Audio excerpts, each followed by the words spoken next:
প্রিয় নোয়াখালীবাসী, সবাইকে আসসালামু আলাইকুম। আমি নোয়াখালী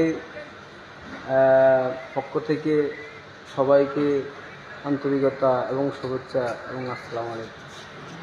আমি প্রথমে বলবো, এই যে নোয়াখালীতে যে উন্নয়নগুলো হয়েছে, এই যে আজকে আমাদের এই বিটিভি সাংবাদিক ভিডিও করতেছে, আমাদের পার্ক হাউজিংয়ে একটা পার্ক হয়েছে, খুব সৌন্দর্য পার্ক, এটা শেখ হাসিনার নেতৃত্বে হয়েছে। আজকে আমি হেরাঙ্গের ফুল দেখলাম, নতুন করে হেরাঙ্গের ফুলের ব্রিজের কাজ করতেছে, কত সুন্দর কাজ হইতেছে। এবং সারা বাংলাদেশে যে উন্নয়নের কাজ হইতেছে, আমি প্রথমে আমার সড়ক পরিবহন মন্ত্রী, আমাদের নোয়াখালীর মাটি ও মানুষের নেতা জনাব ওবায়দুল কাদেরকে ধন্যবাদ জানাই। ওনার নেতৃত্বে যে আজকে নোয়াখালীতে অনেক কাজ হইতেছে, যেটার বলার বিহীন।